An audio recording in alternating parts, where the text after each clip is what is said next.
suami istri ingin dapat hadiah juga? Ingin? Oke, saya kasih tantangannya. Ya, saya kasih tantangannya. Ya, coba suami yang manggil istrinya dengan sayang, angkat tangan. Ziarah seputar Madinah. Selama di Madinah, para jamaah umroh akan mengikuti ziarah ke beberapa tempat. Salah satunya yaitu Masjid Quba.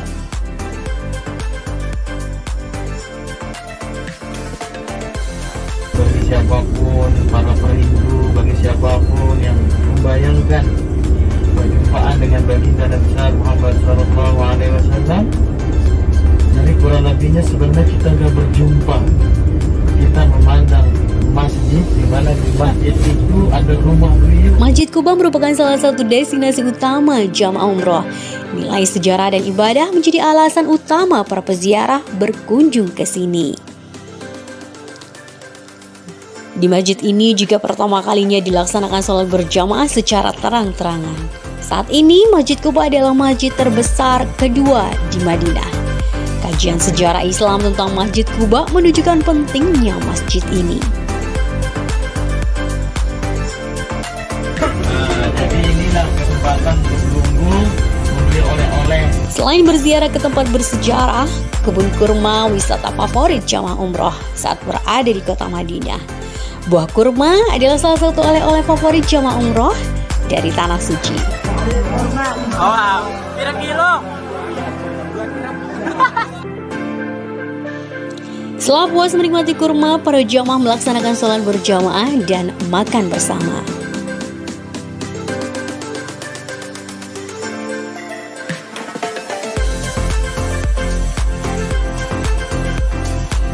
Dan sesi terakhir adalah mendengarkan tablik akbar dari Buya Muammar. Bapak-bapak, ibu-ibu, para hadirin rahman dari Rasulullah SAW yang insyaallah kita semua dirahmati dan diberkati oleh Allah. Perjalanan umroh bersama Darul Falah itu tidak sekedar bagaimana kami membimbing, memandu bapak-bapak, ibu-ibu menyelesaikan semua manasik umroh. Karena kalau sekedar membimbing, memandu, melayani bagaimana menyelesaikan semua rangkaian manasik umroh, yang yakin semua travel itu bisa, semua travel itu mampu. Tetapi ada sesuatu yang lebih bapak-bapak, ibu-ibu rasakan jika berangkat melalui bimbingan KBIU Darul Falah. Pulang untuk semua. Siapa saja jujur dari semua perjalanan kita, mungkin ada sesuatu yang tidak mengenakan di hati.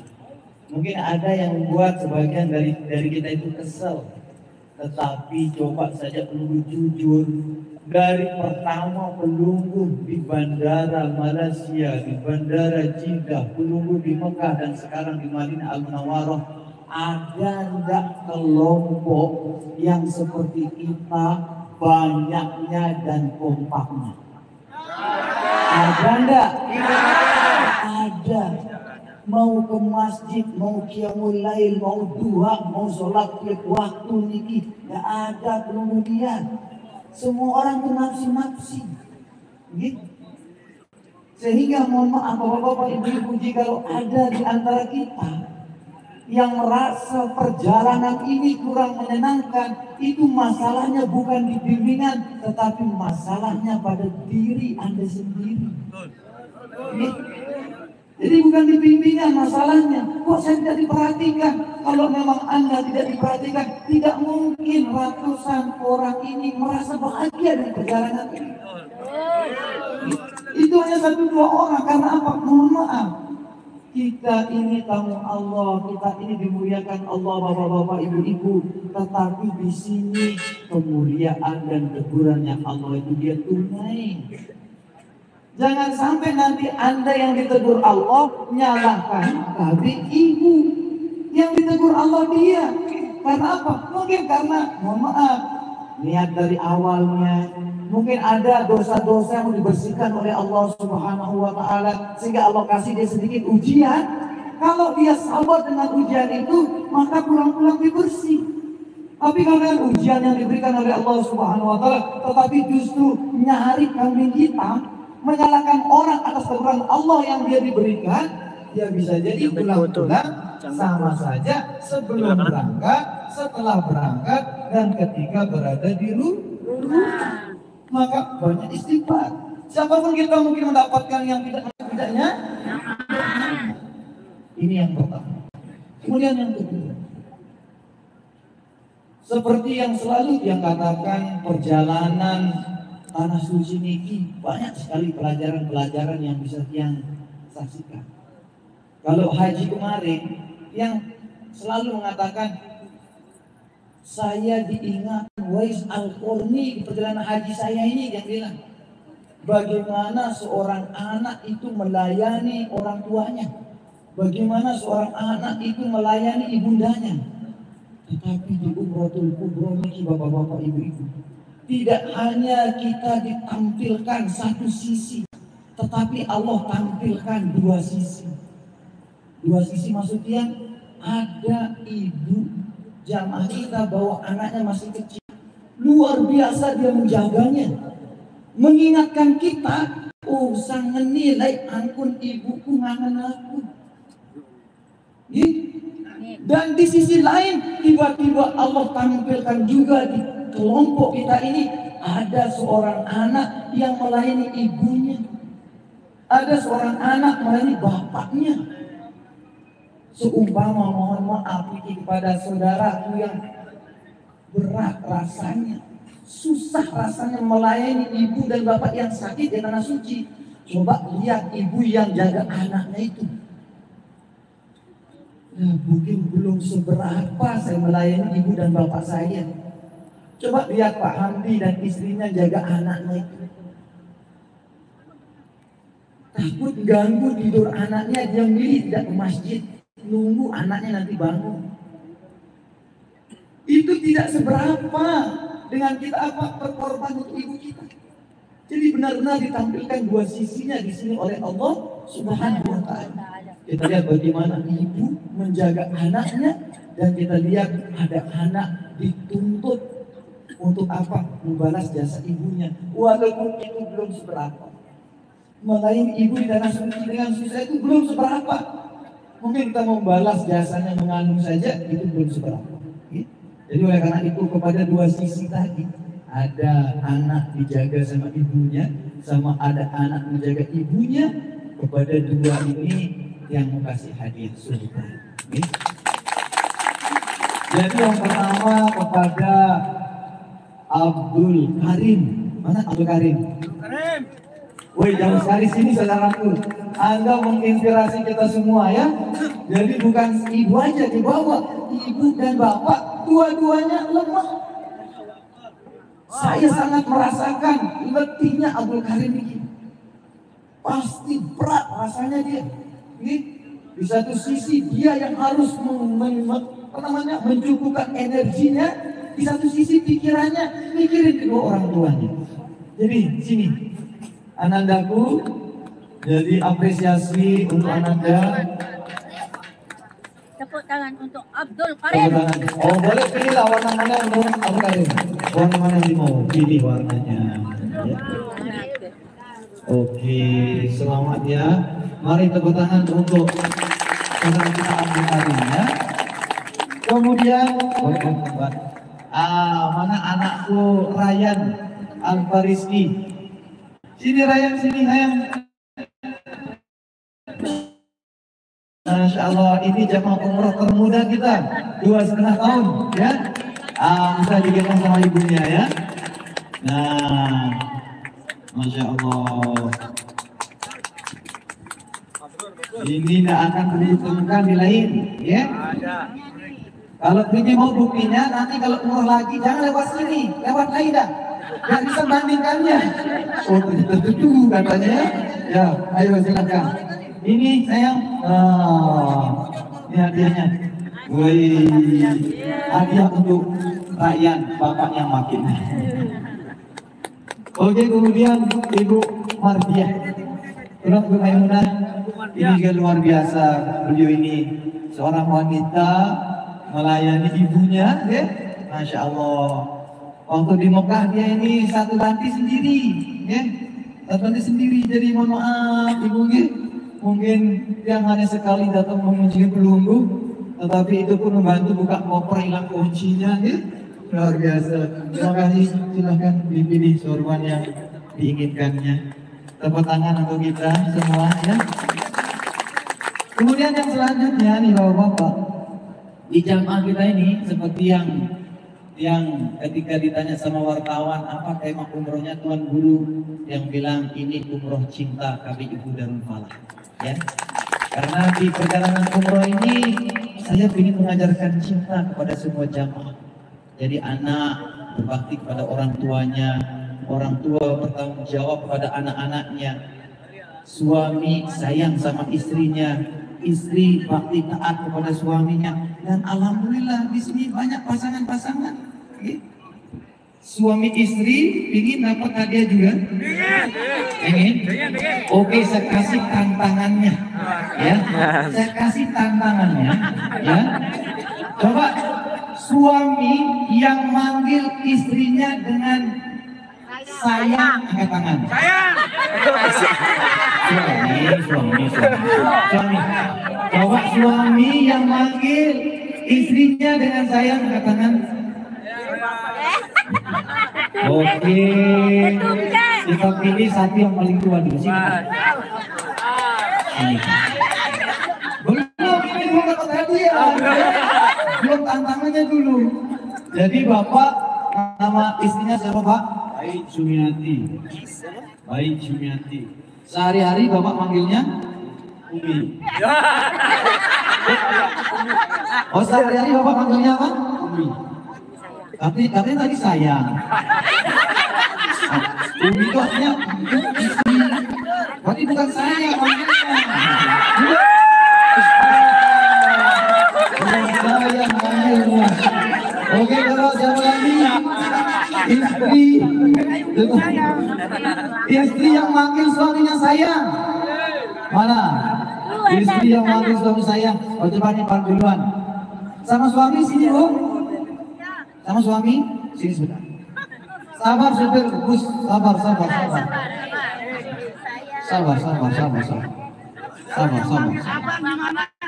Ya. Nama suaminya siapa, Bu? Yakin.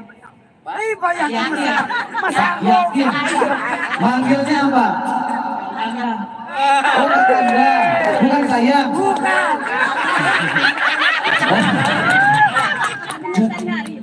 Panggilan sehari-hari apa? Oh, Kakanda. Bukan sayang. Bukan sayang. Kapan dipanggil sayang?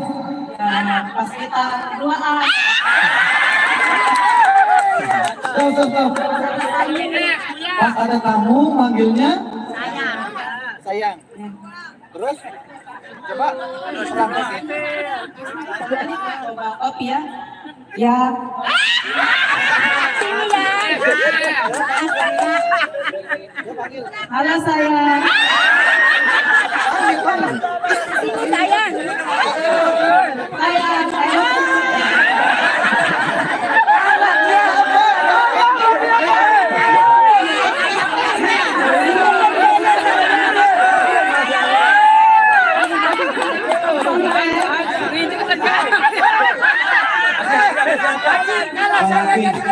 Bener istrinya manggil ibu saya. Udah manggil kakak aja lagi. Ya, oke juga. Tangannya ya. Oke lah, silakan ambil kasih ya. Ya, Kalau ada maunya. oh gitu. Jadi sekarang belum dikaruniai anak ini ya kan? Oh, tetap setia, Masya Allah. Mudah-mudahan kita doakan pulang-pulang nikah. Pulang-pulang nikah. Sama kayak Pak Kurahim. Oke, silakan Pak ambil sorbannya. Dua-duanya dapat anak. Iya. Oke, terima kasih Pak. Terima kasih. Oke. Satu. Ingin rasanya kita nih berlama-lama Pak ya, tapi terganggu sama PLBC ini ya. Sebelum saya bagi hadiah lagi, saya sekedar mengingatkan kepada kita semua. Jadi yang pertama Pak, insya Allah kita itu akan meninggalkan Madinah Al-Munawwarah ini itu hari Selasa sore, ya. Sehingga paling telat bapak-bapak ibu-ibu itu malam Selasa semua koper itu udah ditimpes, ya. Jadi malam Selasa semua koper udah ditimpes. Jangan lagi dibongkar-bongkar terus, ya. Walaupun di sini tidak ada tawakwal, tidak ada batasan, tidak boleh belanja, tetapi supaya jangan terganggu besoknya, oke? Itu yang pertama. Kemudian yang selanjutnya ada komentar dari Ustaz Ulul ketika kita datang ke Masjid Nabawi, dia bilang apa? Ini jarang kita dengar yang bilang haji, torek. Jarang kita dengar kita dilarang di Masjid Nabawi ini. Karena apa? Seperti yang sampaikan waktu kita datang, itulah gambaran kematian bapak-bapak. Jadi kalau Mekah Al-Mukarramah itu gambaran kelahiran. Nabi dilahirkan di Mekah Al-Mukarramah sebagaimana layaknya kita kalau lahir anak kita repot. Mikirin namanya, mikirin cukurannya, mikirin akikahnya, mikirin segala macam. Riak tangkong, riak mainan segala macam, repot. Okay? Begitupun yang kita rasakan di Mekah. Orang datang dari kanan, dari kiri, saling lengkap, saling balak, teriakan segala macam. Berbeda kalau kita datang ke Madinah Al-Munawwarah, tenang rasanya. Jadi perempuan masuk lewat jalur perempuan, laki masuk lewat jalur laki, tidak ada haji tidak ada, tenang. Itulah gambaran kematian. Jadi kalau ada kematian di rumah kita itu Pak, tidak ada repot-repot, istilahnya nyari nama, tidak ada repot-repot, setel musik tidak ada, semuanya salju. Seperti itulah gambaran di Madinah Al-Munawwarah. Nah kemudian yang selanjutnya tema, ya? Tema yang angkat di pertemuan kita ini adalah jika Allah engkau temui, maka semesta engkau miliki. Jadi kalau bapak-bapak, ibu-ibu niatnya datang ke tanah suci Mekah Al-Mukarramah ini untuk bertemu dengan Allah Subhanahu wa taala, maka janji Allah bapak-bapak, ibu-ibu akan diberikan dunia. Tetapi kalau bapak-bapak, ibu-ibu datangnya ke tanah suci ini bukan untuk Allah Subhanahu wa taala, padahal Allah yang panggil kita, padahal Allah yang mampukan kita. Begitu sampai di sini kita tidak temui Allah, kita tidak cari Allah, maka apa yang kita cari itu belum tentu kita dapatkan, dan Allah sudah pasti kita kehilangan. Oleh karena itu datanglah ke tempat ini untuk bertemu dengan Allah Subhanahu wa taala. Bagaimana salah satu caranya kita datang bertemu dengan Allah Subhanahu wa taala di tempat ini? Yang pertama, memperbaiki niat kita, membersihkan hati kita. Kemudian yang kedua, mencerminkannya dalam perilaku kita. Mungkin kita yang awalnya mohon maaf cepat tersinggung, sekarang ingat kita ini udah tawaf 7 kali. Ingat kita udah sa'i bolak-balik, kita mampu lakukan. Masa sekadar marah saja tidak? Awalnya mungkin kita cepat, mohon maaf nih kita darah, tahan istighfar. Jangan nanti karena Allah, saya karena Allah, dia selawatan paling bersemangat, tetapi ngomenya bersemangat juga. Nah, jadi mulai sekarang diubah perilakunya. Nah itu ya selanjutnya. Kemudian yang terakhir niki bapak-bapak, ibu-ibu tiang, dalam rangka kita mengevaluasi perjalanan kita yang kurang lebih ini selama 12 hari lah kita bersama di tanah suci niki. Kalau tiang pribadi niki merasa sudah pelunggu niki bagian keluarga tiang. Jadi yang ingin kebersamaan kita ini tidak hanya di tanah suci ini saja, tapi nanti begitu kita pulang dari tanah suci, kita tetap ini jaga ikatan persaudaraan kita. Sebagaimana yang sering tiang pimpin doanya, Allahumma ja'al jam'ana hadha jam'an mubarakan marhumah wa tafarruqana ba'da hadha tafarraqan muwafaqan maksumah. Ya Allah, jadikan ikatan persaudaraan kami. Walaupun kami bertemu gara-gara ingin umroh, walaupun kami bertemu gara-gara satu bimbingan, tetapi jadikan ikatan ini ya Allah diliputi keberkahan dan kasih sayang. Dan jangan biarkan iri, dengki, sakwa, sangka, dan dendam mencerai-beraikan ikatan persaudaraan kita niki. Nah, oleh karena niki sekali lagi kita ingatkan kepada yang di kamarnya mungkin tidak punya HP, di kamarnya mungkin sulit dia mendapat sinyal wifi, tunggulah yang aktif-aktif. Kan dari beberapa hari kita di sini kan sudah tahu jadwal-jadwal jam berapa kita kumpul, jam berapa harus bangun dan segala macamnya. Nah, akhirnya bapak-bapak ibu-ibu dia, demikian yang bisa yang sampaikan. Luar biasa Umratul Kubro kita niki, niki tidak hanya kita terkenal di Lombok Pak, tapi tadi Pak Alem pasti apa ngasih tahu dia niki. Tuan Guru viral nih sampai Amerika katanya dia. Dia karena benar Pak. Ketika kita berangkat ke Masjidil Haram khususnya tidak ada HP yang tidak angkat. Begitu kita berangkat nih, Umratul Kubro niki, semua orang yang kita lewati semua yang angkat HP-nya. Sampai-sampai tukang cukur hotel niki, ya, waktu yang mau cukur langsung dibukain jam TikTok-nya. Ustaz, dia bilang, ya jangan. Nih TikTok saya dibuka, Ustaz nih katanya. Berapa ongkos cukur jangannya? Oh, untuk Ustaz gratis.